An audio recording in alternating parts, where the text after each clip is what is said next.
ঘটনাটি ঘটেছিল 2010 সালে। আমি তখন ক্লাস 6-এ পড়ি। অন্যান্যদের মতো পুতুল খেলতে আমিও ভালোবাসতাম, এখনো ভালোবাসি।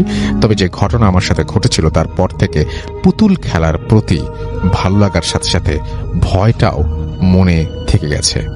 ঘটনায় আসা যাক। একদিন বিকেলে আমি স্কুল থেকে বাড়ি ফিরে দেখলাম ঘরে খাটের ওপর একটা নতুন পুতুল রাখা আছে। আমরা অনেকে এই ধরনের পুতুল দেখেছি যেগুলো কিনা শুইয়ে দিলে চোখ দুটো বন্ধ হয়ে যায় আর দাঁড় করিয়ে রাখলে চোখ দুটো খুলে যায়। ওই পুতুলটাও সেই ধরনেরই ছিল এবং নতুন পুতুল দেখে আমি তো বেজায় খুশি। দৌড়ে মাকে গিয়ে জিজ্ঞেস করলাম কে দিয়েছে এই পুতুলটা। এখন তো জন্মদিনও না। মা বললেন তোর মেজো পিসি ওটা এনেছে। কথাটা শোনা মাত্রই আমি ছুটে মেজো পিসির ঘরে গেলাম পিসিকে থ্যাংক ইউ বলতে, আর সাথে এটাও জিজ্ঞেস করতে যে হঠাৎ তুই পুতুল আনলি যে, আমার তো জন্মদিনও না। পিসি বললেন আরে পুতুলটা আমি যেখানে কাজে যাই সেখানকার মালিক এনেছিল। ওনার বাড়িতে নাকি একজনের ছোট বাচ্চার জন্য ওনার স্ত্রী পুতুলটি কিনেছিলেন। ভেবেছিলেন মেয়ে হবে, কিন্তু ছেলে হওয়ায় পুতুলটি ওনার স্ত্রী অন্য কাউকে দিয়ে দিতে বলেছেন, আর উনি নতুন পুতুল কিনেছেন ওই বাচ্চাটিকে দেওয়ার জন্য। তাই পুতুলটি আমাদের মধ্যে কে নিবে কিনা জিজ্ঞেস করায় আমি তোর জন্য নিয়ে এসেছি।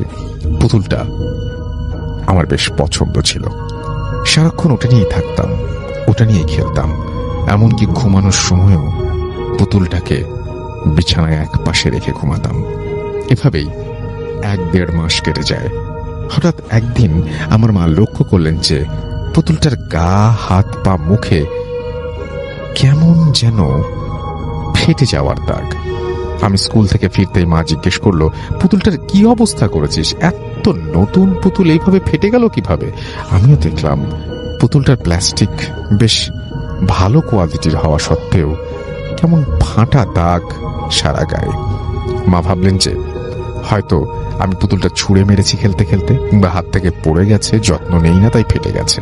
আমিও ভাবলাম দোষ হয়তো আমারই, তাই ওই বিষয়টা নিয়ে অতটা আর মাথা ঘামালাম না।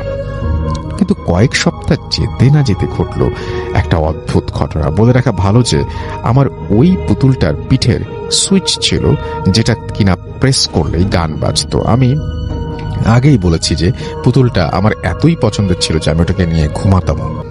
একদিন শনিবার, স্কুল সাধারণত ছুটি থাকায় আমি বাড়িতে ছিলাম। খেয়ে দিয়ে যথারীতি পুতুলটা নিয়ে মায়ের সাথে ঘুমাচ্ছি, মায়ের সাথে শুয়েছি ঘুমাবো বলে। হঠাৎ দুপুর 3টা বাজতেই পুতুলের ভেতর থেকে গান বেজে উঠল। ঘুম ভেঙে গেল।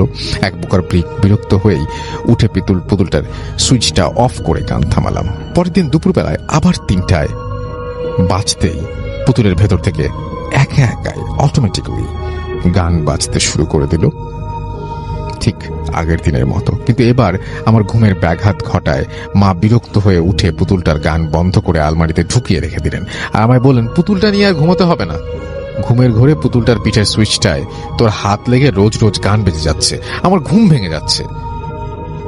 এবারও ব্যাপারটা কানে না নিয়ে দোষ ভেবেই মাথা থেকে ছেড়ে ফেললাম। কিন্তু ঠিক তার পরদিনই ঘটল। ডিয়ার লিসেনার, আজকের এই ইমেল এপিসোড অনেক ভয়ঙ্কর হতে যাচ্ছে, কেননা আর যে রাসেল ভাইয়া একের পর এক আপনাদেরকে ঘটনা শোনাবে।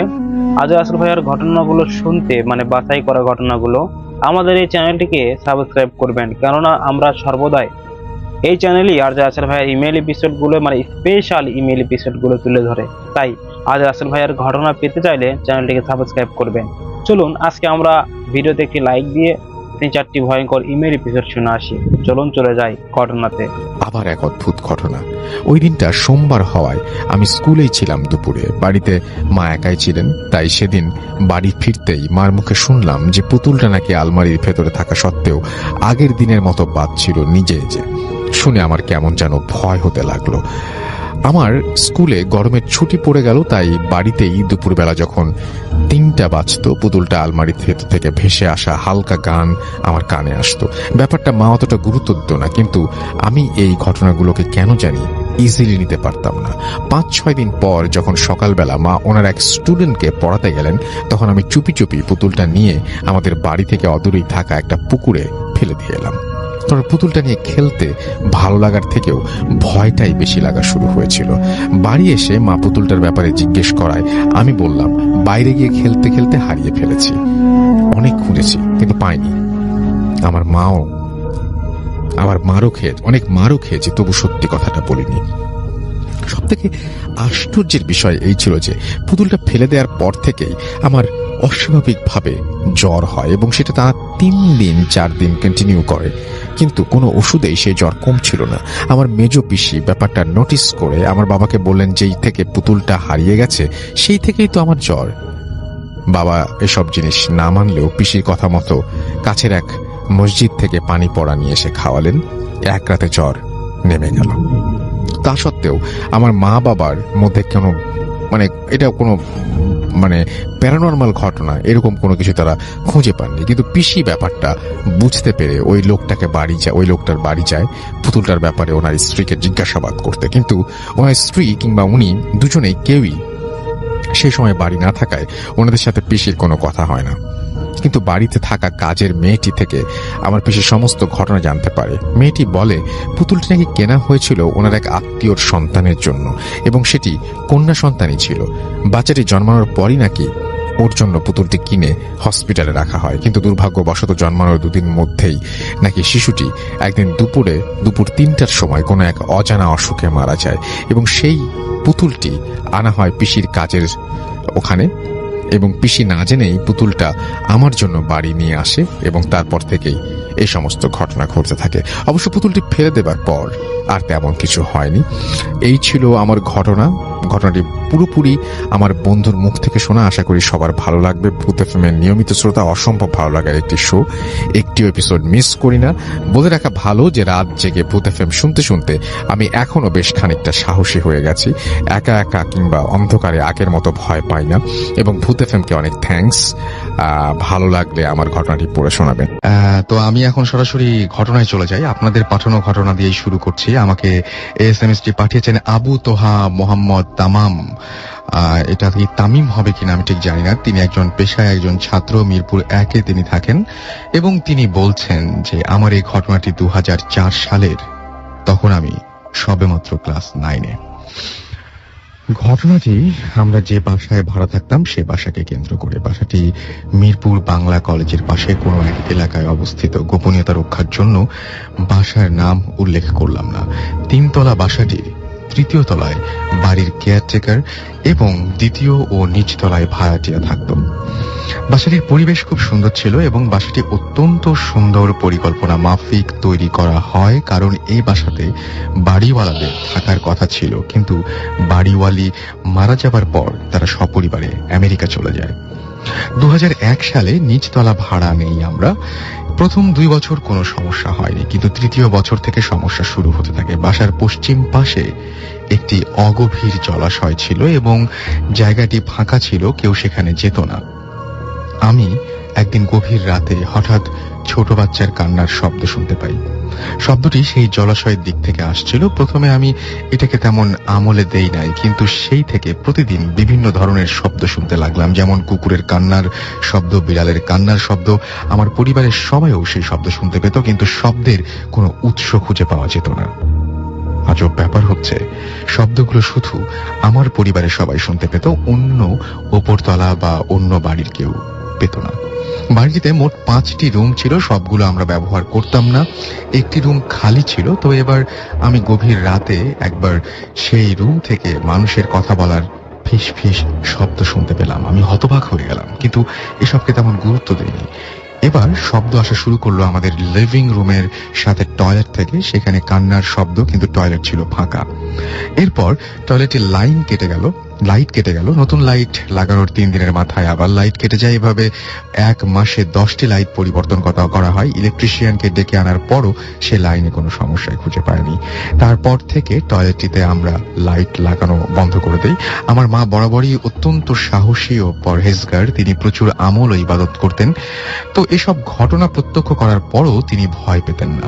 তো আমার মা পাশের বাড়ি এক পুরাতন ভাড়াটিয়ার কাছে জানতে পারেন যে আমাদের বাসার যে টয়লেটটিতে সমস্যা হচ্ছিল সেই টয়লেটটি বেশ কয়েক বছর আগে একটি কাজের মেয়ে আত্মহত্যা করে, যেটি আমরা আগে জানতাম না। পরে কেয়ারটেকার ক্ষমা প্রার্থনা পূর্বক আমাদেরকে কথাটি জানায় এবং সে স্বীকার করে। কিন্তু সমস্যার এখানেই শেষ নয়। এসব জানার পরেও আমাদের বাসাটি ছাড়ার কোনো সিদ্ধান্ত গ্রহণ করা হয়নি, কারণ আমার মা জানতে চেয়েছিলেন বাসাটির আসল সমস্যা কোথায়। এবার সমস্যা হলো আমার মায়ের বেডরুম সংলগ্ন টয়লেটে।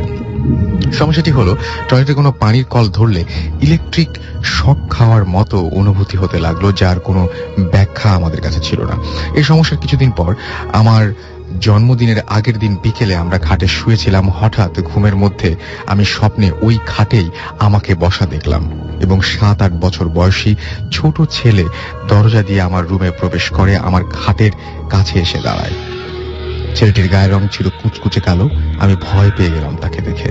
সে আমার দিকে চোখ বড় বড় করে তাকিয়ে বলল, তুই, তোর মা এবং পরিবারের সবাই এখান থেকে চলে যায়, না হলে একটা বড় ক্ষতি হয়ে যাবে। কথাটি বলার পরপরই সে অদৃশ্য হয়ে গেল আর আমি বিছানা থেকে লাফ দিয়ে উঠলাম। আমার কাছে ব্যাপারটি স্বপ্ন মনে হলো না, মনে হলো সত্যিই ছেলেটি এখানে এসেছিল। তো আমি মাকে গিয়ে সব বললাম। তিনি আমাকে অভয় দিলেন। ঘটনার পরের দিন আমার জন্মদিন ছিল। তো আগের দিন বিকেলে ঠিক সেই সময়ে, আমি যে সময় ছেলেটিকে স্বপ্নে দেখেছি, ঠিক সেই সময়ে আমার মা ফ্লোরে পা পিছলে পড়ে যায় এবং তার কোমরের হাড়ে ফ্র্যাকচার হয়ে যায়। প্রায় 4 মাস পর্যন্ত তিনি বিছানায় শুয়েছিলেন। এরপর আমি মাকে বাসা পরিবর্তনের কথা বলি, কিন্তু আমার মা তখনও বাসা ছাড়তে চাচ্ছিলেন না। এর কিছুদিন পর আমাদের বাসায় এবং ওপরতলায় এক ভয়াবহ ডাকাতি সংঘটিত হয়। যদিও ডাকাতেরা আমাদের বাসা থেকে তেমন মূল্যবান কিছু পায়নি, কিন্তু আজব ব্যাপার হচ্ছে ডাকাতরা যাবার সময় আমাকে এবং মাকে এই বাসা ছেড়ে যাওয়ার জন্য অনুরোধ করে। তারা বলে যে এখানে আপনারা থাকতে পারবেন না, সবাই শেষ হয়ে যাবেন। কিন্তু কেন শেষ হয়ে যাব তার ব্যাখ্যা তারা দিতে পারেনি। শুধু বলেছে এই বাসায় সমস্যা আছে। আর এই সতর্ক বার্তা শুধু আমাদের জন্যই কেন তা বুঝতে পারলাম না। তো এই ঘটনার পর আমরা বাসা পরিবর্তনের সিদ্ধান্ত গ্রহণ করি। বাসা ছেড়ে যাওয়ার 2 দিন আগে আমার মা মেডিটেশনরত অবস্থায় এক ভয়াবহ দৃশ্য দেখতে পেলেন। তিনি দেখতে পেলেন যে তার বেডরুমের এক পাশে অনেক গভীর গর্ত এবং সেই গর্তের মধ্যে দিয়ে পাশাপাশি শোয়া অবস্থায় 2টি পাথরের কালী মূর্তি শুয়ে আছে। মূর্তিগুলো দেখতে 100 বছরের পুরনো মনে হয়। তারপরও আমরা নতুন বাসায় চলে আসি এবং বাসাটি ছেড়ে দিই। আমার মা আমাকে তিনি যা দেখেছেন বললেন।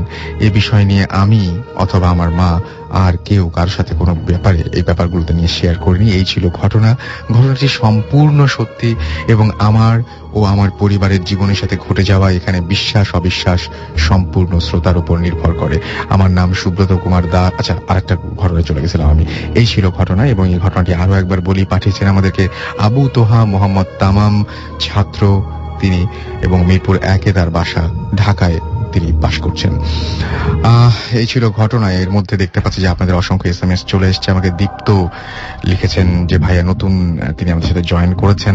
এছাড়াও আমাদের সাথে জয়েন করেছেন বাঁধন ফ্রম চিটাগং এবং আজ তিনি তার ছোট ছেলে অন্তরকে নিয়ে, অন্তর একা একা শুনছে আমার। তিনি বলছেন যে তার হাজবেন্ড বাসায় নেই এবং তার খুবই ভয় করছে। ডিয়ার লিসেনার, আজকের এই ভয়ঙ্কর ইমেইল এপিসোডে আপনাদের স্বাগতম। যারা আজকে এই বাছাইকৃত ভূত এফএম গুলো শুনতে এসেছেন তাদেরকে জানাই আমি আজকে ভয়ঙ্কর কিছু ইমেইল এপিসোড, আজ রাসেল ভাইয়ার ঘটনাগুলো ধারাবাহিকভাবে 3-4টা ভয়ঙ্কর, যেগুলো মোস্ট পপুলার ভিডিও, অনেক পুরাতন, সেগুলো আমি তুলে ধরেছি। এবং এই ভূত এফএমগুলো আগের মানুষগুলো অনেক সায় দিয়েছে। তাই আমি চাইবো আপনারা এই ধৈর্য সহকারে ভয়ঙ্কর ইমেইল এপিসোডগুলো শুনবেন। আর হ্যাঁ, আপনারা যদি এই চ্যানেলে নতুন হয়ে থাকেন তাহলে টপ ভূত এফএমে আপনারা অবশ্যই লাইক, কমেন্ট এবং সাবস্ক্রাইব তো করবেনই। তো চলুন চলে যাই ঘটনাতে। আচ্ছা, এছাড়াও মিস্টার মোহাম্মদ তুফান আমাদের কুমিল্লা থেকে লিখেছেন যে ভাইয়া আমি নতুন, আমাদের সাথে তিনিও জয়েন করলেন। এছাড়াও চিটাগং থেকে দীপু বলেছেন প্লিজ ভাইয়া আজকে আমার SMS-টা পড়ো। আমি পড়ে ফেললাম আপনার SMS। আমাকে পিয়াস SMS করেছেন নারায়ণগঞ্জ থেকে। এছাড়াও আমাকে সবুর খান SMS করেছেন। এছাড়াও আমাকে SMS করেছেন, দেখতে পাচ্ছি এখানে সোহান, তিনি রেগুলার আমাদের সাথে থাকেন এবং রেগুলার আমাদের সাথে শোনেন, সেটা জানিয়েছেন। আশিক, পপি, প্রিয়া, প্রীতু, এবং আমাদেরকে গৌরীপুর থেকে তারা SMS করেছেন এবং তারা বলেছেন যে তারা ভূত FM অনেক পছন্দ করেন। ফারুক আমাদের SMS করেছেন, লিখেছেন আমি 1 মান্থ পর ভূত FM শুনছি। মানিক আমাদের SMS করেছেন, আমাদেরকে নামটা লেখেনি, শুরুতেই বলেছেন ডিয়ার রাসেল। আমি জানি না যে আপনার নামটা কি, শুরুতে নামটা লিখবেন তাহলে খুব সুবিধা হয়। দেলোয়ার নর্দার্ন ইউনিভার্সিটি খুলনা থেকে লিখেছেন এবং তিনি এবং তার রুমমেট একসাথে ছাদের উপরে বসে ভূত FM শুনছেন। এই শীতের রাতে অনেক কষ্ট হচ্ছে, আপনারা নিচে চলে যান কারণ অসুখ করবে এখন ছাদে থাকলে। রনি আমাদের ময়মনসিং থেকে লিখেছেন যে আজকের ঘটনাগুলো তার ভালো লাগছে, কেবল ঘটনাগুলো বলাটা ঠিক হচ্ছে না, মাত্র একটা ঘটনা বলা হয়েছে। রিফাত তিনি কক্সবাজারের বিচে বসে আছেন এবং ভূত FM শুনছেন এবং তিনি লিখেছেন অসম এনভায়রনমেন্ট, রাইট, শোনাটা আপনি অনেক মজা করে শুনছেন বুঝতে পারছি। সাগর আমাদের SMS করেছেন, ভূত FM শুনছেন। মুনমুন শান্তিনগর থেকে লিখেছেন যে সামটাইমস আই থিঙ্ক যে তিনি কখনো সময় তার মনে হয় যে ঘটনাগুলো হয়তো সত্যি নয়। হু নোস, আমি ঠিক জানি না, আপনারাই ঘটনা পাঠান। সুতরাং আপনারা যদি সত্যি ঘটনা পাঠান তাহলে ডেফিনেটলি সেগুলো সত্যি। ব্র্যান্ড বস আমাদের লিখেছেন, জাহিদুল আমাদের SMS করেছেন, আনিকা কবির আমাদের SMS করেছেন, জিকু আমাদের SMS করেছেন, আরো অনেক SMS করেছেন। আমরা ঘটনায় চলে যাব। চলুন শুরুতেই চলে যায় আফমান ভাইয়ের কাছে। থ্যাঙ্কস, ভালো লাগলে আমার ঘটনাটি পড়ে শোনাবেন। তো কথা না বাড়িয়ে সরাসরি ঘটনাতে চলে যাচ্ছি। ঘটনাটির সময় ছিল 1975 সাল। ঘটনাটি ফার্স্টে যার সাথে ঘটেছিল তিনি শেখ জাহিদুল ইসলাম সুমন ভাইয়ের শ্বশুর। ওনার শ্বশুর পেশায় একজন হোমিওপ্যাথি চিকিৎসক ছিলেন। ওনার চেম্বার ছিল খুলনার বসুরপাড়া নামক একটি জায়গায়, আর ওনার বাসা ছিল মোহাম্মদনগরে। প্রতিদিন রাত 10টা থেকে 10:30টার দিকে উনি চেম্বার বন্ধ করে বাসায় ফিরে আসতেন। বাসায় ফিরে আসার সময় একটি ছোট্ট ব্রিজ পার হতে হতো, এটিকে গল্লামারি ব্রিজ বলে। ওই সময়তেই ওই ব্রিজটির বয়স ছিল প্রায় 100 বছর। ব্রিজ কেন্দ্রিক ছোটখাটো ঘটনা হর হামেশাই মানুষের সাথে ঘটত, কিন্তু জাহিদুল ইসলাম সুমন ভাইয়ের শ্বশুরের সাথে কখনো ঘটেনি, যার কারণে উনি সেগুলো তেমন কোনো পাত্তা দিতেন না। কোনো একদিন উনি চেম্বার বন্ধ করতে যাবেন, হঠাৎ একটা ইমার্জেন্সি রোগীর খবর আসে। উনি তাড়াহুড়া করে চেম্বারটা খোলা রেখে সে রোগীর বাড়িতে চলে যান। তো সে রোগীর বাড়িটি বসুরপাড়া থেকে একটু ভেতর দিকে ছিল। তো রোগীর ওষুধপত্র দিয়ে আবার উনি চেম্বারে ফিরে আসেন এবং চেম্বার বন্ধ করতে করতে প্রায় রাত 1টা বেজে যায়। রাস্তায় কেউ ছিল না তখন। ওনার কাছে ছিল একটি সাইকেল, একটি টর্চ লাইট, যেটি নিয়ে উনি প্রতিদিন আসা যাওয়া করতেন। তো সেদিনও ওই রাতের বেলা উনি সাইকেল এবং টর্চ লাইট নিয়ে ফিরছিলেন। উনি যখন গল্লামারি ব্রিজের কাছে আসেন এবং ব্রিজের দিকে উনি সাইকেল চালিয়ে উঠতে থাকেন, তখন ওনার হঠাৎ মনে হয় ওনার শরীরটা আস্তে আস্তে অবশ হয়ে যাচ্ছে, উনি আর সাইকেল চালাতে পারছেন না। উনি ভাবেন হয়তোবা যেহেতু সাইকেল নিয়ে উঁচুতে উঠছেন, ওনার শরীরের প্রেসার পড়ছে, শক্তি বেশি লাগছে, এই জন্য এমন মনে হচ্ছে। উনি সাইকেল থেকে নেমে যান এবং সাইকেল ঠেলে আস্তে আস্তে ব্রিজের উপর ওঠেন। ব্রিজের উপর উঠেই উনি হঠাৎ একটি ভয়ঙ্কর দৃশ্য দেখে স্তম্ভিত হয়ে যান। উনি দেখেন ব্রিজের ঠিক অপর পাশে প্রায় 30 থেকে 40 ফুট লম্বা দানবাকৃতির মানুষের মতো কিছু একটি দাঁড়িয়ে আছে এবং তার দিকে বড় বড় চোখ করে তাকিয়ে আছে। চাঁদের আলো ছিল, যার কারণে সেটা স্পষ্ট বুঝতে পারছিলেন। সুমন ভাইয়ের শ্বশুর ওই জায়গা থেকে পেছন দিকে ঘুরে আবার সাইকেল চালিয়ে চলে আসার চেষ্টা করতে থাকেন, কিন্তু উনি সেটা করতে পারেননি, কারণ ওনার মনে হচ্ছিল ওনার সমস্ত শরীর অবশ হয়ে গেছে এবং উনি একদম স্টিল দাঁড়িয়েছিলেন সেখানে, কোনোভাবেই এক চুল পরিমাণ নড়তে পারছিলেন না। ওদিকে ওই ভয়ঙ্কর দানবাকৃতির প্রাণীটি, সে নিজেও কোনো কথা বলছে না সুমন ভাই শ্বশুরের সাথে, সে ওখান থেকে সরছেও না, নড়ছেও না, শুধু সুমন ভাই শ্বশুরের দিকে তাকিয়ে আছে। বেশ খানিকক্ষণ পর সুমন ভাই শ্বশুর সেন্সলেস হয়ে যান।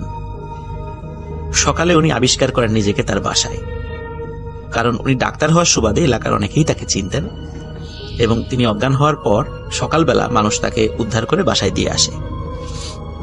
এই ঘটনার পরে উনি দীর্ঘদিন অসুস্থ ছিলেন, অনেক ডাক্তার কবিরাজ দেখিয়েছিলেন, সুস্থ হননি। পরবর্তীতে ভালো একজন হুজুরের ঝাড়ফুঁকে উনি সুস্থ হন। এরপরে দীর্ঘদিন ওনার সাথে তেমন কোনো ঘটনা ঘটেনি। লিসেনার, এখন আসি জাহিদুল ইসলাম সুমন ভাইয়ের শ্যালক আলামিন ভাইয়ের ঘটনায়, কারণ এই ঘটনাগুলো একটি আরেকটির সাথে অঙ্গাঙ্গিভাবে জড়িত। আলামিন ভাই খুব সুন্দর বাঁশি বাজান। উনি বাসা থেকে নির্জন জায়গায় বসে বাঁশি বাজাতে পছন্দ করতেন। বাসায় উনি তেমন বাঁশি বাজানোর চেষ্টা করতেন না। রাতের বেলা খাওয়া দাওয়ার পরে উনি নির্জন স্থানে চলে যেতেন এবং ওনার প্রিয় একটি জায়গা ছিল আন্দিরঘাট নামক একটি জায়গায়, যেটি বয়রা এবং রায়ের মহলের মাঝামাঝিতে অবস্থিত। আন্দিরঘাটের পাশেই একটি ছোট পুকুরের মতো আছে এবং পুকুরের ওই পাশেই রয়েছে শ্মশান। ওই জায়গাটা নিরিবিলি হওয়ার কারণে সুমন আলামিন ভাই উনি সেখানেই বাঁশি বাজাতে পছন্দ করতেন। ঘটনাটি যখন ঘটে সেটা হচ্ছিল 2005 সালের দিকে। উনি রাতের বেলা বসে বসে বাঁশি বাজাচ্ছিলেন, কিন্তু আসলে ওনার খেয়াল ছিল না ওই দিন ছিল অমাবস্যা। উনি নিজের মনে বাঁশি বাজাচ্ছিলেন। হঠাৎ উনি পানির মধ্যে এক ধরনের খলখল আওয়াজ ওনার কানে ভেসে আসে। উনি ভালো করে লক্ষ্য করেন এবং শুনতে পান যে পানির মধ্যে কিছু একটা নড়ছে এবং সেটি মাছ না, অন্য কিছু, এবং নাকি সুরে হেসে ওঠে। তো সুমন ভাই প্রথমে চিন্তা করে এটা হয়তোবা তার শুনতে ভুল হচ্ছে, কিন্তু পরে ভালো করে খেয়াল করেন না, আসলেই এটি হাসির শব্দ, নাকি সুরে হাসছে। আলামিন ভাই উনি চিন্তা করেন যে এটা কি হতে পারে, কারণ উনি ছিলেন খুব সাহসী। আমি সরি, একটু আগে সুমন ভাই বলে ফেলেছি, আসলে আলামিন ভাই হবে। তো আলামিন ভাই খুব সাহসী ছিলেন। উনি বিভিন্ন জায়গায় রাতের বেলা একা একা বসে বাঁশি বাজাতেন, একা একা চলাফেরা করতেন, কখনো ওনার ভয় লাগে না। কিন্তু ওই দিন ওনার সমস্ত শরীরে একটু ঝাঁকুনি দেয়। ঝাঁকুনি দেওয়ার পরে ওনার শরীরে খুব ঠান্ডা অনুভূত হতে থাকে। উনি সেই দিন খুব ভয় পেয়েছিলেন। উনি আর সেখানে দেরি করেন না, উনি দ্রুত বাঁশি বাজানো বন্ধ করে বাসার দিকে ফিরে আসতে থাকেন। উনি যখন হেঁটে আসছিলেন আন্দিরঘাট থেকে, তখন ওনার মনে হচ্ছিল ওনার পেছনে কেউ একজন হেঁটে হেঁটে আসছে, কিন্তু উনি যখনই পেছন দিকে তাকান উনি কাউকে দেখতে পান না। এরকম একাধিকবার যখন মনে হচ্ছে যে পেছনে কেউ আসছে, কিন্তু তাকালে উনি কাউকে দেখতে পাননি। উনি বাড়িতে চলে আসেন। বাড়িতে আসার পরেও যখন উনি বাড়িতে ঢোকেন, ওনার মন স্পষ্ট উনি বুঝতে পারেন যে কিছু একটা জিনিস ওনার সাথে হেঁটে হেঁটে এসে ওনার বাড়িতেও ঢুকে পড়ে। উনি দ্রুত গোসল করে শুয়ে পড়েন। এরপরে কিছুদিন তেমন কোনো সমস্যা হয়নি। এই ঘটনার মাসখানেক পরে একটি ঘটনা ঘটে, সেটি আলামিন ভাইয়ের বাবা জাহিদুল ইসলাম সুমন ভাইয়ের শ্বশুরের সাথে। উনি তাহাজ্জুদের নামাজ পড়তেন।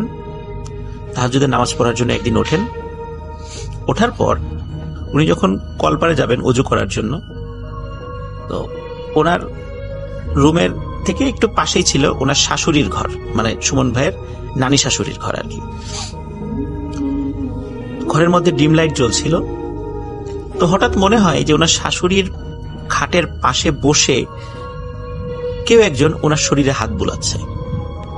তো উনি চিন্তা করেন কে এটা।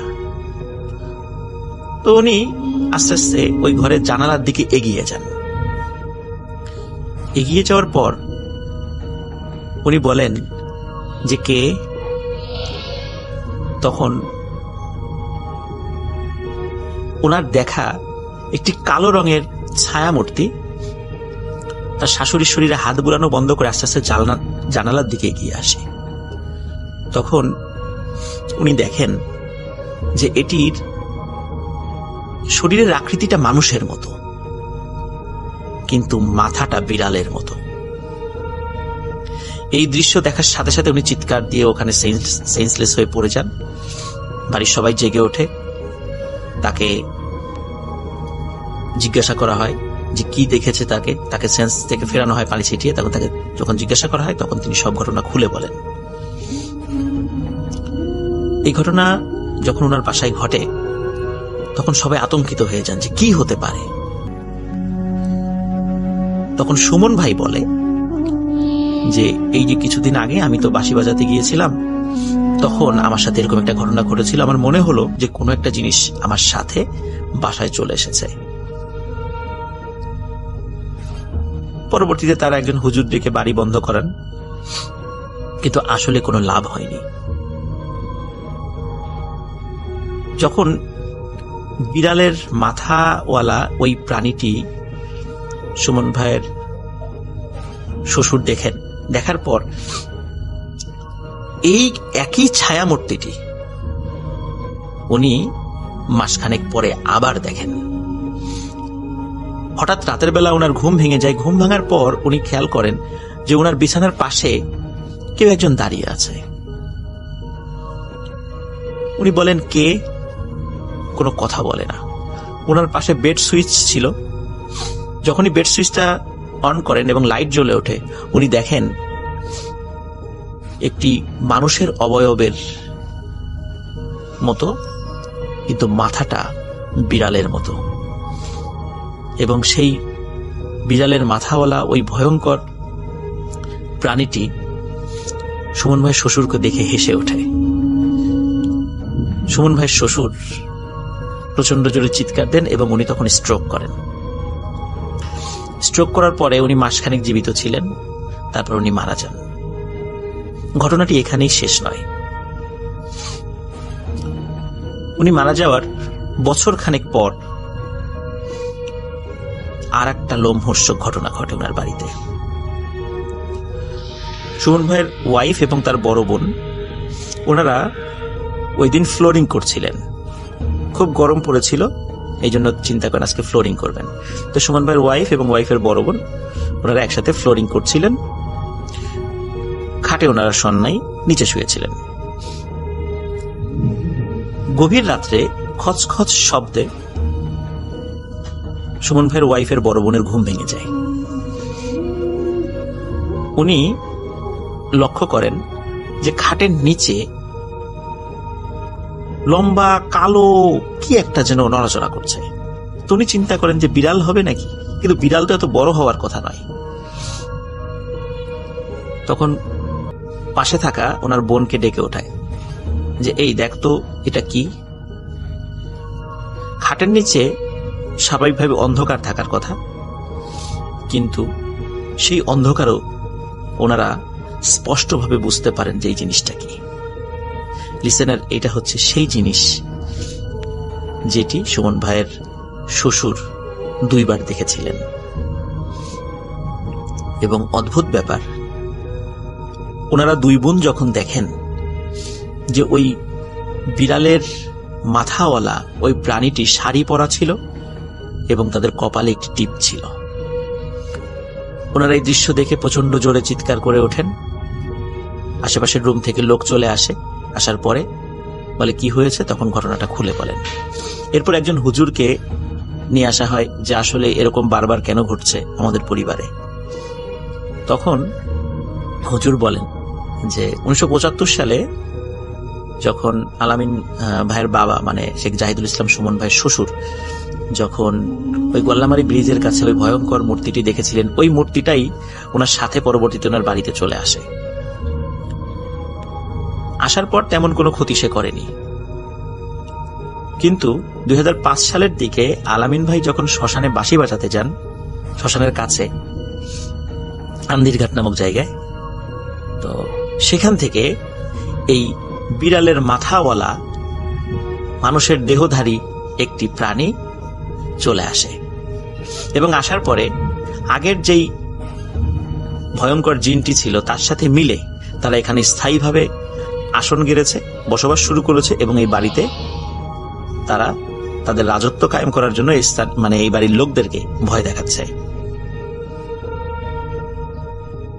প্রিয় লিসেনার্স, এখনো ছোটখাটো ঘটনা ঘটে যাচ্ছে, যদিও তারা অনেক চেষ্টা করেছে এটি বন্ধ করার জন্য, অনেকটা কমেছে, কিন্তু এখনো ছোটখাটো ঘটনা শেখ জাহিদুল ইসলাম সুমন ভাই শ্বশুর বাড়িতে ঘটে চলছে।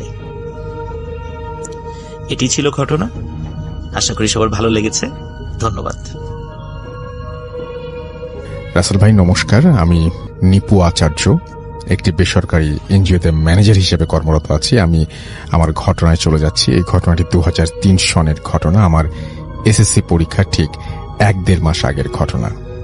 এই দুনিয়াতে লোকাচার, লৌকিকতা যেমন আছে, তেমনি অলৌকিকতারও কমতি নেই।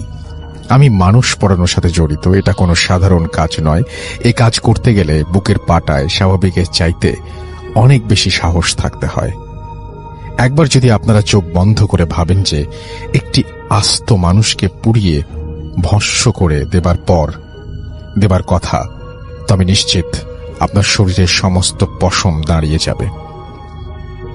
আমাদের পাশের বাসায় সেই ছোটবেলা থেকে দেখে আসছি প্রিয়বালা, ডাকনাম ভক্ত বলে এক বৃদ্ধা মহিলা তিনি থাকতেন। বয়স আনুমানিক 80 বছরের মতো। ওনার স্বামী মারা গেছেন স্বাধীনতা যুদ্ধের কিছুদিন পরেই, তাই জন্ম থেকেই ওনাকে সাদা শাড়ি পরা এবং চুলে জাস্ট ছোট করে ছাট দেওয়া অবস্থাতে দেখে আসছি। এই জগতে ওনার এক মেয়ে ছাড়া আর কেউ ছিল না, যিনি থাকতেন ওনার বাড়ি থেকে অনেক দূরে। তাই উনি বড়শি দিয়ে পুকুরে ও খালে মাছ ধরতেন এবং ওই মাছ দিয়ে অধিকাংশ সময় খাওয়া দাওয়া করতেন। এ কারণে তাকে অনেকে মেছো পিশাচ বলেও ডাকত। এই ভক্তর কপালে একটা বেশ বড় আকারের টিউমার, যেটা নিয়ে আমরা অনেক ঠাট্টা করতাম। এবার মূল কাহিনীতে আসি। সেবার ভক্ত বেশ কয়েক মাস যাবৎ অসুস্থ অবস্থায় শয্যাশায়ী ছিলেন। গ্রামের সবাই এক পর্যায়ে ওনার বাঁচার আশা ছেড়ে দিয়েছিলেন। সেদিন ছিল শনিবার, অমাবস্যার রাত। তখন আনুমানিক 1:30 মতো বাজে। হঠাৎ ওনার ঘর থেকে অনেক চিৎকার শুনতে পাই। ওনার মেয়ে চিৎকার করে বলছে, তোরা কে কোথায় আছিস, তাড়াতাড়ি আয়, মা আর নেই। ওই গাব গাছটার নিচে তোরা আগুন জ্বালা, আমার মায়ের হাতে আমার মাকে নিয়ে যা। উল্লেখ্য, ওনার ঘরের পাশে একটি বড় গাব গাছ ছিল। ওনার চিৎকার শুনে আমি এক মুহূর্তে দেরি না করে দৌড়ে ওনার ঘরে যাই। এরপর আমরা কয়েকজন মিলে ওই গাব গাছের নিচে হাতে মশাল নিয়ে যাই। যে কথা সেই কাজ। গাছের ওপরের দিকে তাকিয়ে আমরা অনেকে স্পষ্টত দেখি সাদা শাড়ি পরনে এক খুনখুরে বুড়ি গাছের ওপর থেকে লাফ দিয়ে পাশে থাকা একটা পুকুরের মধ্যে পড়ছে। এমনকি ওই পানির ছিটা আমাদের অনেকের গায়েই লেগেছিল। বুঝতে আর বাকি রইল না ব্যাপারটা কি ঘটছে। ঘরে ফিরে ওনার মেয়ের মুখে শুনলাম ওই বুড়ি নাকি ভক্তর পাশেই একটু দাঁড়িয়েছিল। উনি আরও বললেন উনি পাশের রুমে গিয়েছিলেন পানি আনতে। সেখানে বসেই শুনেন ভক্ত বলছে, না আমি যাব না, তুই যা, আমাকে তুই নিয়ে যেতে পারবি না। এরপরে বেশ কয়েকটা জোরে জোরে গোঙানির শব্দ করেছেন। তারপরেই আর কোনো আওয়াজ নেই। বোঝাতে পারবো না সেই রাতে লাশ নিয়ে কতটা ঝামেলায় পড়েছিলাম। লাশ পাহারা দিতে আমরা 5-6 জন ছিলাম। সারা রাত কুকুরগুলো প্রচন্ড ডাকাডাকি করছিল। রাতের শেষ ভাগে আমরা যখন আর সহ্য করতে পারছিলাম না, পরিস্থিতিটা ছিল এমন, এক ঝাঁক কাক টিনের চালের ওপর তার পায়ের নখ দিয়ে আঁচড় কাটছে। কুক পাখিটা দূরে ভয়ঙ্কর ভাবে গাছের ডালে কুক কুক শব্দ করছে। চারিদিকে গা ছমছমে পরিবেশ। যে স্থানে লাশ শোয়ানো ছিল সে স্থান বরাবর টিনের বেড়ার বাইরে দাঁড়িয়ে ওই বুড়ি করুণ সুরে কাঁদছে। কি যে বিভৎস সেই কান্নার সুর, কাউকে বোঝাতে পারবো না আমি। ওনার মেয়ের হঠাৎ চৌকাঠের ফাঁকায় দেখছেন জল জল করছে দুটি চোখ। এক দৃষ্টিতে বাইরে থেকে লাশের দিকে তাকিয়ে আছেন। চিৎকার করে উনি বেরিয়ে গেলেন ঘর থেকে। এক পর্যায়ে লাশ একা রেখে আমরাও বের হয়ে আসতে বাধ্য হয়েছিলাম সেই রাতে। আজানের শেষে ভোরের আলো ফুটতেই বাড়ির কয়েকজন মুরব্বী লাশের কাছে গিয়ে দেখি লাশের মাথার বেশিরভাগ অংশই খাওয়া এবং লাশটা নিচুভাবে পা সমান করে বসে আছে। বুঝতে বাকি রইল না রাতে কি হয়েছে। বিকেল 4টার দিকে শ্মশানে লাশ পোড়ানোর জন্য তুলেছিলাম। শেষ হতে রাত 10টা বেজেছিল। তখন আমি বুঝতে পারিনি আমাদের ভাগ্যে কি ভয়ঙ্কর পরিণতি অপেক্ষা করছে। তবে অনেক মুরব্বী সেদিন বলেছিল যে ভক্তবারের দোষ পেয়েছে, সবাইকে একটু সাবধানে থাকতে হবে, কিন্তু তাদের কথা আমি আমলেই নেইনি। যেখানে ওই শ্মশানটা ছিল ঠিক তার বিপরীতে 15-20 হাত দূরে আবার শোবার ঘর ছিল আমার। তখন গভীর রাত, মিটমিট করে হ্যারিকেন জ্বালিয়ে রাখা হয়েছে আমার রুমে, সবাই ঘুমে আচ্ছন্ন। হঠাৎ কোনো এক শব্দে আমার ঘুম ভেঙে যায়।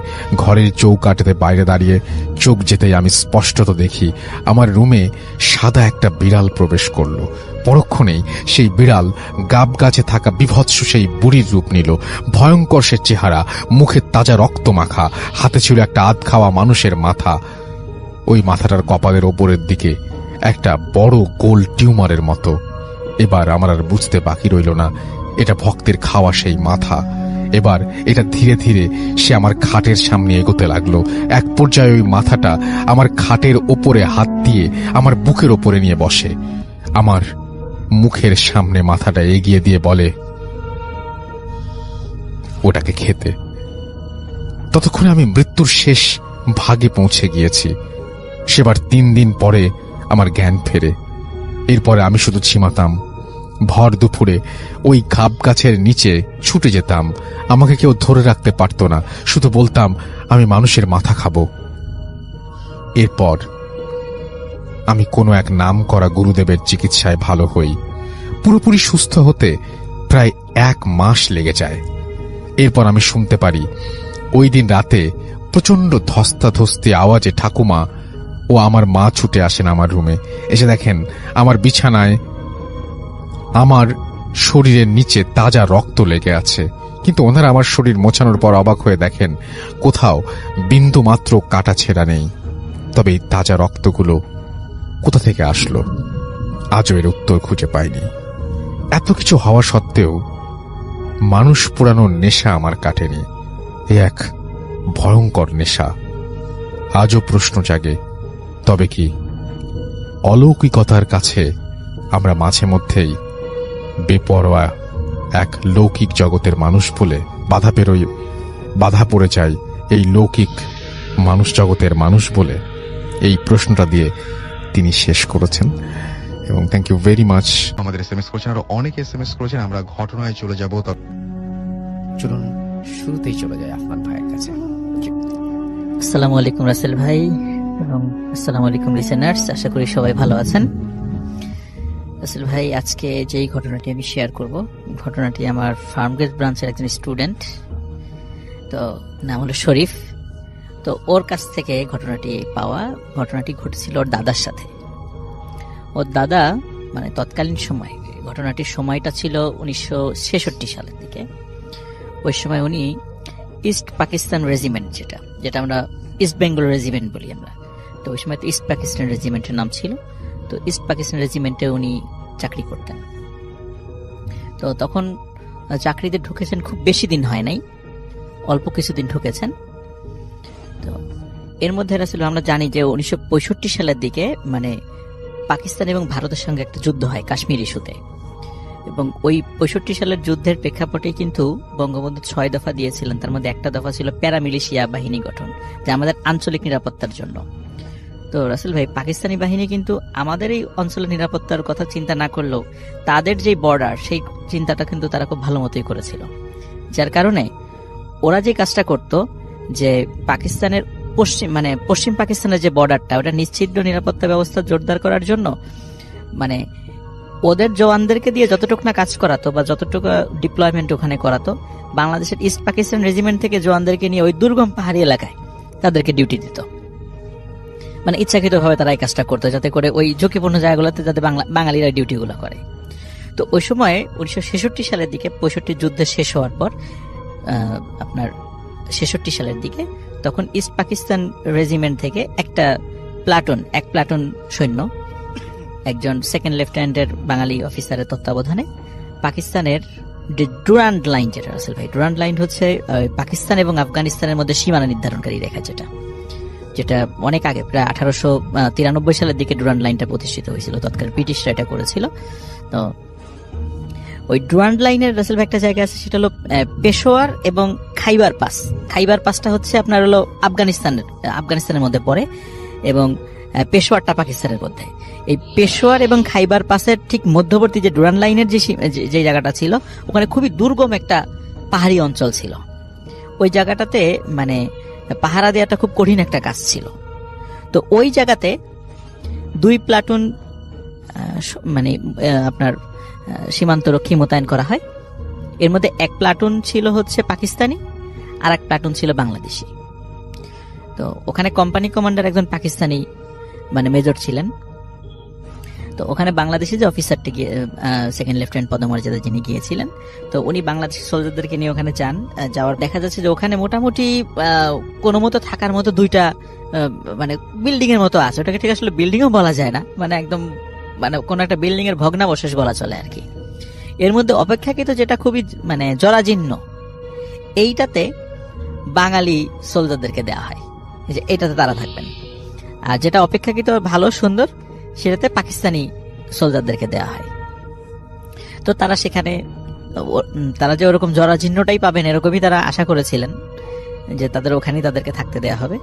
তো আসলে ভাই ঘরটা কেমন ছিল, মানে যতটুকু বর্ণনা পেয়েছি, ওখানে আসলে ওরকম মানে থাকার মতো কোনো খাট বা ওরকম বিছানা সেখানে ছিল না। সেখানে সবাইকে ফ্লোরিং করতে হতো, 2 পাশে ফ্লোরিং করতে হতো, মাঝখান দিয়ে হাঁটার পথ ছিল। আমরা দেখুন হসপিটালে যেরকম দেখি আর কি, ওরকম জায়গাটা ছিল। 2 তলা বিশিষ্ট ঘর ছিল সেটা। তো ওখানে আসলে ভাই এমন ভাবে রোস্টারটা তারা করেছিল, মানে ডিউটি শিডিউলটা পাকিস্তানিরা করেছিল যে মানে 24 আওয়ার্সই তো সীমানা পাহারা দিতে হয়। তো সেখানে দেখা যেত যে সপ্তাহের 7 দিনের 5 দিনে রাত্রের ডিউটিটা পড়তো বাংলাদেশিদের। মাত্র 2 দিন তারা রাত্রে ঘুমাতে পারতো, আর 5 দিন মানে পাকিস্তানি সোলজাররা ঘুমানোর সুযোগ পেত। আবার দেখা যেত সকালবেলা যখন সকাল ভোরের আলো ফুটবে, তখন পাকিস্তানিদের সোলজারদেরকে ডিউটি দিত ঠিক বেলা 11টা পর্যন্ত পাকিস্তানি সোলজাররা ডিউটি করত। আর যখন সূর্য মাথার উপরে এবং বিকাল অবধি, ওই সময় বাংলাদেশি সোলজারদেরকে ডিউটি দিত। মানে প্রখর রোদের মধ্যে, পাহাড়ি অঞ্চল, দুর্গম এলাকা, প্রচন্ড পানির পিপাসা লাগে সেখানে, ওখানে ডিউটি দিত। মানে এইভাবে যখন আরামদায়ক সময়গুলোতে তাদেরকে ডিউটি দিত। এই জন্য দেখা যেত রাতের বেলা ঘুমানোর সময়টা তারা খুব কম পেতেন, মানে 2 দিন মাত্র রাত্রেবেলা একটু কন্টিনিউ তারা ঘুমাতে পারতেন। তো ওই রাসেল ভাই যখন ওই যে ঘুমানোর যে সুযোগটা ওনারা পান সপ্তাহে 2 দিনে, ওই সময় রাতের বেলায় ঘটনাটা মানে ঘটা শুরু করে। এখান থেকে আসলে ঘটনাটা শুরু। তো প্রথমে মানে যার সাথে ঘটনাটা ঘটে, তো উনি রাতের বেলা ঘুমিয়ে আছেন, হঠাৎ করে উনি ফিল করছিলেন যে খসখস খসখস শব্দ। তো অনেক সময় মানে দেখা যায় খসখস কোনো জিনিস দিয়ে যদি ফ্লোর ঝাড়ু দেওয়া যায় যেরকম একটা শব্দ হয়, অমন শব্দ। তো উনি চিন্তা করছিলেন হয়তোবা এমনিতেই শব্দ আসছে, কিন্তু উনি ভালো করে কি মনে করে একটু শোয়া থেকে মাথা উঁচু করে দেখলেন শব্দটা কোথা থেকে আসে। আসলে একটু বলে রাখি, দুর্গম পাহাড়ি এলাকা, ওখানে কোনো ইলেকট্রিসিটি ছিল না। আর ওই সময় সেই 66 সালের কথা তো আরো ভয়াবহ অবস্থা, ইলেকট্রিসিটির কথা আজ কল্পনাই করা যায় না সেখানে। তো চাঁদের আলো ওই জানালা দিয়ে ঢুকতো, তো ওই অতটুকুতে রাতের বেলা যতটুকু দেখা যেত আর কি।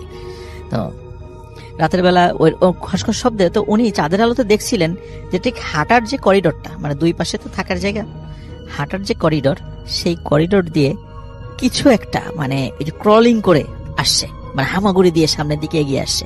অনেক সময় আমরা দেখি যে হাতে অস্ত্র নিয়ে আর্মিরা যেভাবে মাটিতে ক্রলিং করে এগিয়ে যায়, ঠিক ওরকম করে মনে হচ্ছে কিছু একটা আসছে।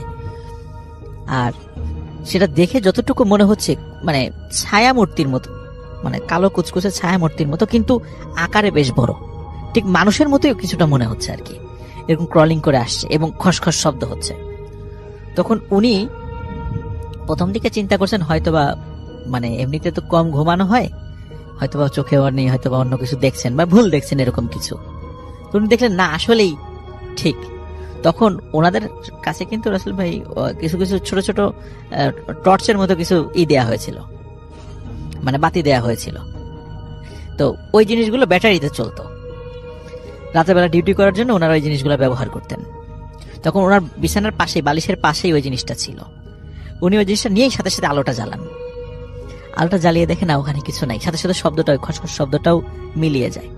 তখন উনি চিন্তা করেন যে যারা সঙ্গী আছে তারা তো অনেক সারাদিন অনেক কষ্ট করেছে, ঘুমাচ্ছে, এখন আর তাদেরকে ঘুম থেকে জাগাবো না, সকালে বিষয়টা বলবো।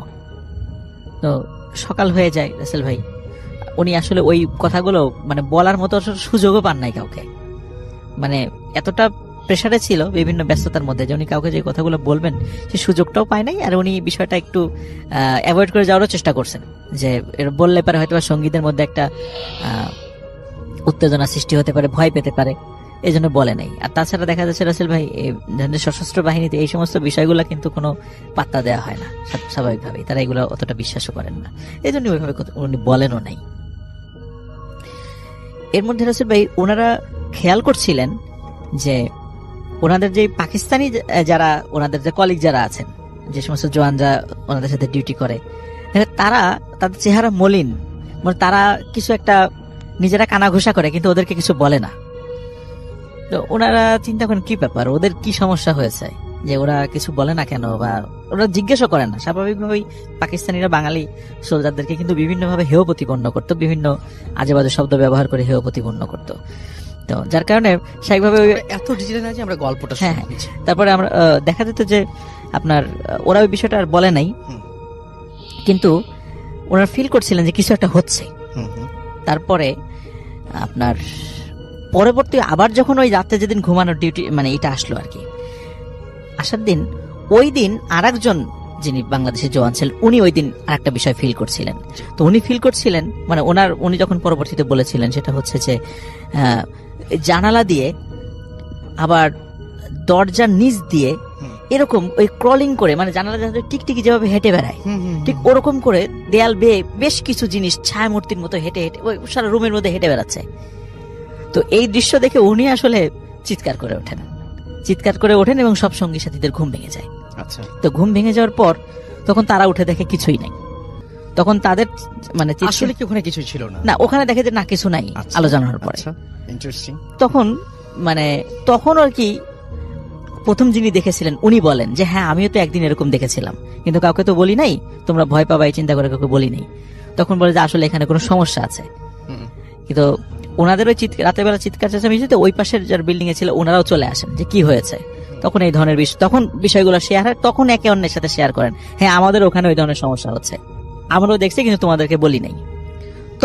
তখন বিষয়টা মানে পুরো ক্যাম্পে একটা আলোচিত বিষয় হয়ে দাঁড়ায় যে এরকম ঘটনা দুই জায়গাতেই ঘটছে, এখন কি করা যায়। তখন ওখানকার অফিসার যিনি ছিলেন উনি দিলেন যে রাতের বেলা পাহারা বসাতে হবে, পাহারা বসে দেখি কেউ আসে কিনা, এরকম রাতের বেলা আমরা পর্যায়ক্রমে ডিউটি দেব। তো ওই ডিউটির দায়িত্ব রাসেল ভাই বাংলাদেশের সোলজারদেরকে দেওয়া হয় যে রাতের বেলা তোমরা ডিউটি দিবা এই ভয়ঙ্কর একটা কাজে। তখন ওনারা ডিউটিতে বসেন। তো বসার পরে রাসেল ভাই একজন বাংলাদেশি জওয়ান যিনি, তো উনি যখন ডিউটি দিচ্ছেন রাতের বেলা হঠাৎ করে দূর থেকে উনি লক্ষ্য করছিলেন যে রাসেল ভাই যে অনেক সময় আমরা দেখি যে রাতের বেলা কুকুর বা বিড়ালের চোখগুলো জলজল করে, তখন উনি দূর থেকে ফলো করছিলেন যে অনেকগুলো চোখ জলজল করছে। তো দেখে মনে হচ্ছিল যে নেকড়ের চোখ এরকম মনে করছিল উনি। তখন উনি চিন্তা করেন হয়তো পাহাড়ি নেকড়ে হতে পারে, অ্যাটাক করার জন্য রাতের বেলা আসতে পারে। এই চিন্তা করে উনি নেকড়েদেরকে তাড়ানোর জন্য উনি ফায়ার করেন।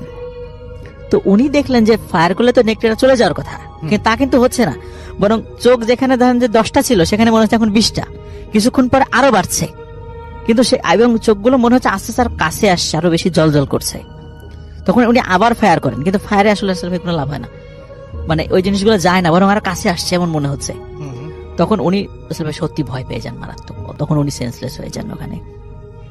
ফায়ারের শব্দে যখন অন্যরা প্রথম দিকে মনে করেছিল যে হয়তো বা এমনি অনেক সময় সতর্কতামূলক ফায়ার করা হয়, কিন্তু যখন বারবার ফায়ার করছিলেন তখন লোকজন চলে আসে যে কি হয়েছে, বা দেখুন উনি সেন্সলেস হয়ে পড়ে আছেন, বা তাকে উদ্ধার করা হয়। তখন উনি ঘটনাগুলো বলেন রাসেল ভাই। এরপর রাতের বেলা রাসেল ভাই যখন ওনারা ডিউটিতে যেতেন তখন অনেক বড় আকৃতির মানে পাহাড়ি কুকুরের মতো রাতের বেলা কুকুর দেখতেন ওনারা, কিন্তু লোকাল যে সমস্ত লোকজন ছিল তাদের কাছে শুনে বলে যে আমরা কিন্তু কখনোই এই ধরনের জিনিস দেখি নাই। স্থানীয় যারা তাদের সাথে যখন কথা বলেছে তারা বলেছে আমরা কখনো এই ধরনের জিনিস দেখিনি। কিন্তু রাসেল ভাই এইখানে তাহলে কি এমন ঘটনা আছে যার কারণে ওরা এই বিষয়টা দেখছেন? পরবর্তী লোকালি লোকজনের কাছ থেকে জানা যায় ওখানে একটা ছোটখাটো একটা জনপদের মতো ছিল, জনপদের মধ্যে ছিল হঠাৎ কোনো একটা কারণে, কোনো একটা অসুখে, কি অসুখ কেউ বলতে পারে না, হঠাৎ করে কোনো একটা অসুখের কারণে ওই জনপদের প্রায় সবাই মারা যায়। অদ্ভুত ব্যাপার। হ্যাঁ, হাতে গোনা যে কয়েকজন জীবিত ছিল, ওনারা ওই জায়গা ছেড়ে চলে যায়। আর ওই যে বিল্ডিং গুলো রাসেল ভাই যেটা ছিল, ওনারা যেটা থাকতেন, এটা কিন্তু ওই জনপদেরই, মানে যেগুলো একটু পাকাপোক্ত বাড়ি ছিল ওইটা। কিন্তু কি যে অসুখ ছিল বা কি হয়েছিল এখনো পর্যন্ত কেউ জানে না। এরপর থেকে রাসেল ভাই ওই জায়গাতে ডিউটি দেওয়া বন্ধ করে দেওয়া হয়, ওনারা ওখান থেকে চলে আসেন।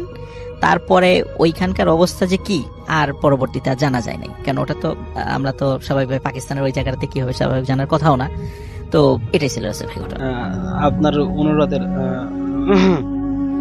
আসসালামু আলাইকুম রাসেল ভাইয়া, আপনার অনুরোধে আর কি ঘটনাটি বলা। শরীরের কন্ডিশন খুবই খারাপ, তারপরেও আপনি যখন বললেন ছোট্ট একটা ঘটনা শোনাবো। আসলে কয়েকদিন ধরে অনেক জ্বর সর্দি লেগে আছে, এই জন্য আর কি কয়েকদিন ধরে ভুট.কমে যাওয়া হচ্ছে না, এবং ঘটনাও কালেক্ট করার ঘটনাগুলো পড়াও হচ্ছে না। যাই হোক, ছোট একটা ঘটনা বলবো। ঘটনাটি তান্ত্রিক কবিরাজের আড়ালে, মানে কবিরাজি করার নামে খুন করে, এই মানে একটা ভয়ঙ্কর একটি ঘটনা লিখেছেন, ছোট্ট, বেশি বড় না। চলুন ঘটনায় যাই। এই ঘটনাটি সাম্প্রতিক খবরের উপর ভিত্তি করে বলা যায়, যেখানে একজন সংঘোষিত তান্ত্রিক বা কবিরাজ ছিল একজন ফাঁসির দণ্ডপ্রাপ্ত ফেরারি আসামি। এই ঘটনাটির মূল বিষয় ছিল, লোকটি তার আসল পরিচয় লুকিয়ে মাথায় কালো পাগড়ি পরে আর কালো পোশাক পরে সামনে হাড়গড় এবং চেরাগ, আংটি আর নানা বোতল সাজিয়ে তান্ত্রিক কবিরাজ সেজে থাকত। সে সহজ সরল মানুষদের বলতো সে জিন ভূতের কারবার করে, তাদের ভাগ্য বদলে দিবে, স্বামী স্ত্রীর কোলাহল দূর করবে, এইসব বলে মোটা অঙ্কের টাকা হাতিয়ে নিত। এদিকে ভয়ঙ্কর দিকটা হচ্ছে, আসলে সে শুধু ভণ্ডই ছিল না, সে ছিল একজন ভয়ঙ্কর রকমের খুনি, একটি হত্যা মামলায় মৃত্যুদণ্ডপ্রাপ্ত আসামি। দীর্ঘদিন ছদ্মবেশ থাকার পর তাকে শেষ পর্যন্ত গ্রেফতার করা হয়। এই ঘটনাটি মানুষকে মনে করিয়ে দেয় যে অনেক সময় যারা অত্যাধুনিক মানে আড়ালে থাকে, তাদের আসল রূপ আর আসল পরিচয় আরো মারাত্মক হতে পারে। দেখুন, মূল বিষয়টি হচ্ছে যে এখানে একটি মানুষ, তিনি তান্ত্রিকের কাজ করত, এবং তিনি এমন একটি জায়গায় গিয়ে তান্ত্রিকের কাজ করত, সেখানে তাকে কেউ চিনত না। প্রথমত সে জীবন বাঁচানোর জন্য একটা ভয়ঙ্কর জঙ্গলে আশ্রয় নেয়। এরপর কিছু মানুষ সেই জঙ্গল থেকে ওনাকে ধরে নিয়ে আসে, এবং তার চুলগুলো বড় হয়ে গেছে, দাড়ি বড় হয়ে গেছে। সবাই ভাবে যে এ কোনো মানে ভালো মানুষ হতে পারে, তো তাকে একটা গ্রামে তাকে থাকার জায়গা দেয়, একটা ছোট ঘর করে দেয়। সেখানে ওই লোকটি থাকতে থাকতে তিনি বলেন যে তিনি জিন এসব নিয়ে তিনি জিন ভূতের সাথে কারবার করে। তো একদিন হঠাৎ করে গ্রামের একটা মানুষের বাচ্চা অসুস্থ হয়ে যায়। তো অসুস্থ হবার পর সবাই বলে যে তাকে জিনে ধরেছে। তো ওই যে লোকটি সেই তান্ত্রিক বাবাকে নিয়ে এসে আশ্রয় দিয়েছে, তিনি বলে যে আমাদের ওই যে ছোট একটা ঘর আছে, ওই ঘরে একজন তান্ত্রিক থাকে, ওই তান্ত্রিক নাকি জিন ভূত নিয়ে কারবার করে। তো আপনি চাইলে ওই জিন ভূত এসব নিয়ে কাজ করতে পারবেন, মানে আপনার ছেলেকে সে সুস্থ করতে পারবে। তো এমন একটা অবস্থার মধ্যে দিয়ে যখন সেই মহিলাটি তার বাচ্চাকে নিয়ে ওই লোকের কাছে যায়, তান্ত্রিকের কাছে যায়, তখন তান্ত্রিক মানে যে তান্ত্রিকটা, ইনি কিন্তু আসলে কোনো তান্ত্রিক বা কবিরাজ নয়। ইনি জীবন বাঁচানোর তাগিদে একটি জায়গায় বন্যে জঙ্গলে লুকিয়েছিল। তো যাই হোক, সেই বিষয়টি পরে ক্লিয়ার করব। এখন তিনি তখন বুঝলো যে মানুষ আমার কাছে আসতেছে, এখন ভালো হোক এবং খারাপ হোক, বিষয়টিকে বাজিয়ে দেখি। তো তান্ত্রিকটি বলে, ঠিক আছে, আপনি ছেলেকে এখানে রাখেন, আমি দেখতেছি কি হয়েছে। উদয় মানে ঝাড়ফুঁক দিয়ে বলে যে আজকের পর থেকে কোনো সমস্যা হবে না। এই ছিল আমার ঘটনা। থ্যাংক ইউ রাসেল ভাইয়া। Most welcome. আমরা চলে যাব আমাদের দ্বিতীয় অতিথির কাছে এবং আপনার কাছ থেকেও একটা ঘটনা শুনতে চাই এবং আশা করছি যে এই ঘটনাটি আপনাদের অনেক ভালো লাগবে। চলুন শুনে আসি। থ্যাংক ইউ রাসেল ভাই। আপনার নামটা একটু বলবেন? ওয়ালাইকুম আসসালামু আলাইকুম কোথা থেকে listeners। এসেছেন? আমি ফারহান ফ্রম উত্তরা। জি। আমি আজকে যে ঘটনাটি বলবো রাসেল ভাই, এটা আমার বড় বোনের সাথে ঘটে যাওয়া। এটা আপনার near about 15 to 20 years ago, 15 থেকে 20 বছর আগের ঘটনা। তো আমার বড় বোন ঢাকায় থাকতেন। ওনার নামটা একটু বলতে যাচ্ছি রাসেল ভাই, লাইজু আমার বোনের নাম। তো উনি যে কোনো একটা ভ্যাকেশনে, আমার হোম ডিস্ট্রিক্ট হচ্ছে বরিশাল প্রপারেই। তো আপু আমাদের বাসায় আসে। তো তখন ওর একটা ছেলে একটা মেয়ে। তো ওদের বয়স আপনার 3-4 বছর এরকমই। ওরা দুজন পিঠাপিঠি। তো রাতের বেলা ঘুমোতে গেছে। ঘুমোতে যাওয়ার পরে রাসেল ভাই ফার্স্ট দিন যেটা আপু নোটিস করলো যে কিছু চুরির আওয়াজ। আচ্ছা। মানে হঠাৎ করে আমাদের বাড়িটা নিচতলা ছিল, মানে একতলা একটা বাড়ি ছিল, বাট অনেক পুরানো এবং অনেক বড়। তো এরপর যেটা হলো, আপু কিছু চুরির সাউন্ড শুনতে পেলো। তো এরপর আপু একটু স্কেয়ার্ড হয়ে যায়, বাট ওদিনকাই আসলে জার্নি করে ঢাকা থেকে গেছে, তো টায়ার্ড থাকার কারণে ওইভাবে নোটিস করেনি, মানে ঘুমায় পড়ছে। সেকেন্ড দিন রাসেল ভাই এই জিনিসটা আবার একই টাইমে আবার সে এটা নোটিস করতেছে এবং শুনতেছে। আপু এমন ভাবে ফিল করতেছে যে চুরি সাউন্ড হচ্ছে, সাথে কেউ হয়তো বা উপরে আপনার দৌড়চ্ছে বা নাচলে যেমন একটা ধুম ধুম একটা সাউন্ড হয়, এই টাইপের একটা সাউন্ড হচ্ছে। দেন পরের দিন ঘুম থেকে উঠে আমার মায়ের সাথে আপু ঘটনাটা শেয়ার করলো। তো মা আসলে ওইভাবে জিনিসটা করে না। আম্মা বলছে যে তুমি একটু সাবধানে থাকো, আর তোমার ছোট ছোট বাচ্চা, এদের নিয়ে তুমি একটু সাবধানে থাকো, বেশি সন্ধ্যার পরে বা খোলা আকাশের নিচে খুব একটা বেশি বাইরে থেকো না। আচ্ছা। তো থার্ড ডেতে রাসেল ভাই আপনার টাইমটা হচ্ছে 2:30 to 3 AM এরকমের। তো এই টাইমে আপু হঠাৎ করে শুনতেছে চুরির সাউন্ড, সাথে আপনার ঘুঙুরের আওয়াজ, মানে পায়ে ঘুঙুর নাচের সময় যে ঘুঙুরটা পড়ে, এটার মানে সাউন্ড প্রচন্ড প্রকট আকারের সাউন্ড হচ্ছে। তো কিছুক্ষণ শোনার পরে আপু উঠে বসলো। আচ্ছা। বসার পরে মনে হচ্ছে আপুর কাছ থেকে যেটা শুনলাম যে আপনার সাউন্ডটা মনে হচ্ছে আপু ফিল করতেছে যে তার রুমেই সাউন্ডটা হচ্ছে, তার রুম থেকে সাউন্ডটা আসছে। দেন আপু খুব স্কেয়ার্ড হয়ে গেল এবং একটু পরে সে মানে সাউন্ডটা থেমে গেল। আপু দোয়া দূর পড়তেছে। তো এরপর যেটা হয়েছে, আপু শুয়ে পড়লো। শোয়ার কিছুক্ষণ পরে হঠাৎ করে মশারি টাঙানো তো রাসেল ভাই, তো মশারি মানে তখন বাইরের যে একটা আমাদের মানে বরিশালে আপনার বাসাটা ছিল এরকমের যে জানলা খোলা থাকলেও সমস্যা হতো না, ঠিক আছে? ওই টাইমটা এরকম একটা টাইম ছিল। তো জানলা খোলা, ন্যাচারালি আপনার যেই রাতের বেলা যে চাঁদের আলোটা, ওইটার মোটামুটি একটা আছে। তো ওই আলোতে আপু দেখতেছে যে মানে 5-6 বছরের কিছু ছেলে মেয়ে, মানে বাচ্চা লাইক আপনার মানে এরকম এদের ছায়া দেখতেছে। আচ্ছা। তো আপু দেখে খুব ঘাবড়ে গেল, ঘাবড়ে যে আম্মাকে ডাকলো, বাট আম্মা শুনতেছে না। দরজা তো সবাই যে যার রুমে দরজা আটকে ঘুমাচ্ছে। তো এরপর যেটা হয়েছে, আপু চুপচাপ শুয়ে শুয়ে দোয়া দুধ করতেছে। কিছুক্ষণ পর আপু ফিল করতেছে তার খাটের উপরে হয়তো বা কেউ এসে বসছে এবং আমরা একজন আরেকজনকে মুখ থেকে ফু দিলে একটা লাইক বাতাসের মতো একটা ফিল হয় রাসেল ভাই। তো আপু ফিল করতেছে এরকম কেউ হয়তো বা আপুকে মানে এরকম বাতাস দিচ্ছে মুখ থেকে, এরকম একটা দিচ্ছে। তো একটা পর্যায়ে মনে হচ্ছে যেটা পায়ের দিকে বাতাসটা দিচ্ছে। তো আপু যেখান থেকে বাতাসটা আসছে ওইখানে হাত দিচ্ছে। হাত দেওয়ার পরে মানে আপু ফিল করতেছে যে কারো একটা হাত। আচ্ছা। ঠিক আছে, বাচ্চা একটা হাত। তো এটার পরে আপু অনেক জোরে চিৎকার দেয়, অনেক ভয় পায়।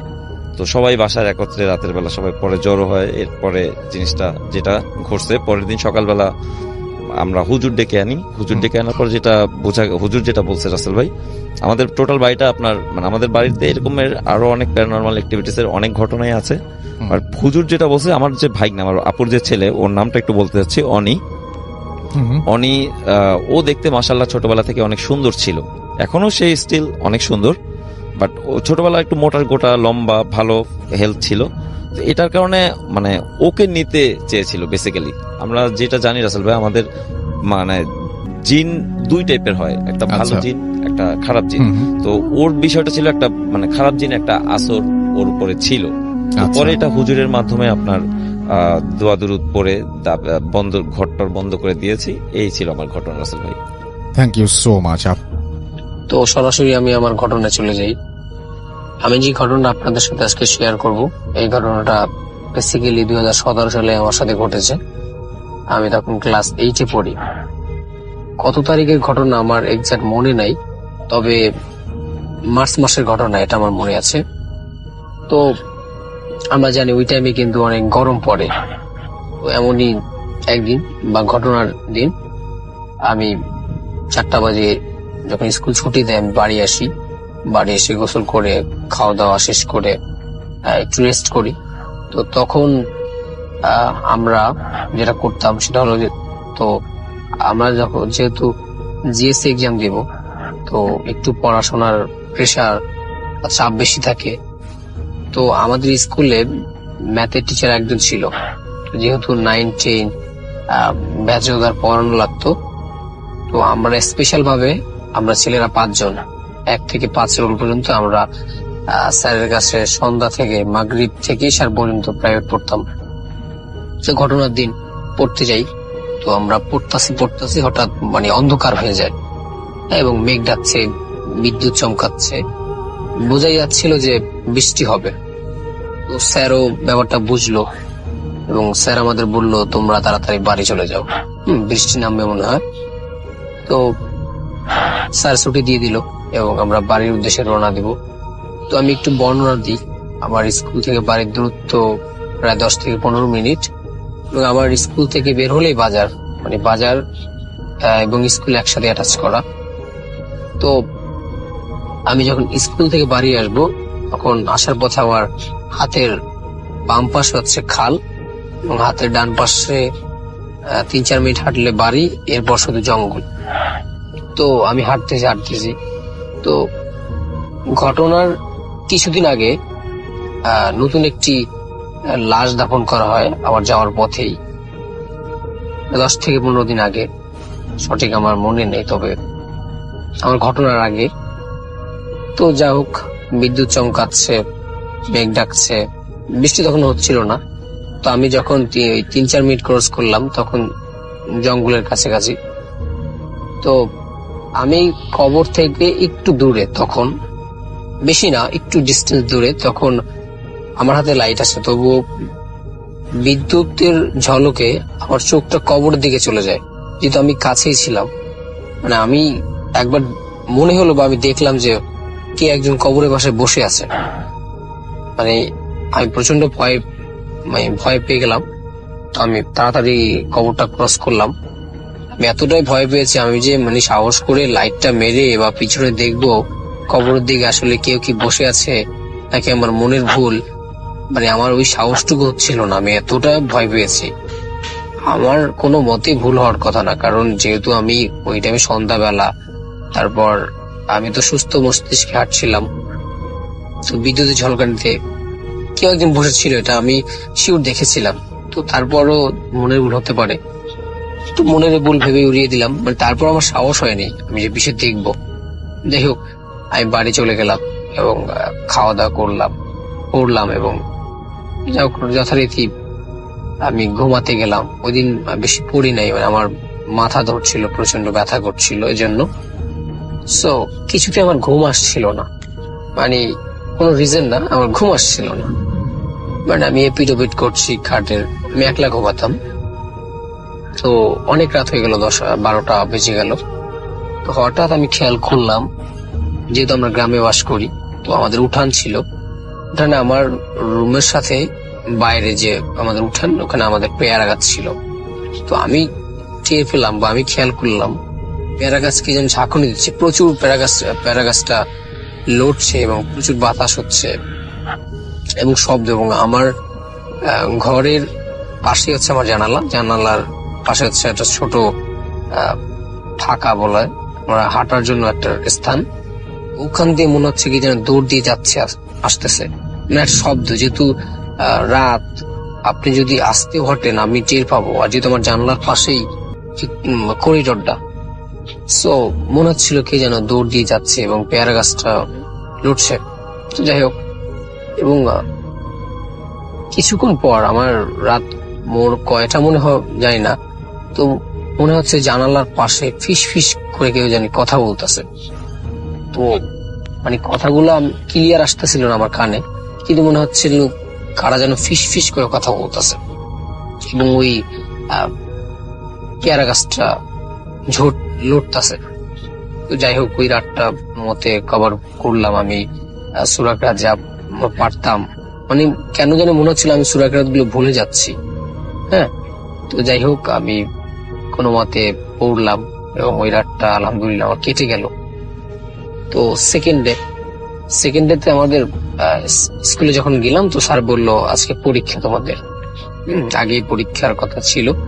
তো যাই হোক, ওদিন পরীক্ষা ছিল, একটু লেট হলো। তো পুরো পরীক্ষা দিয়ে আস্তে আস্তে আমার দেখা যায় 8:30 বেজে গেল।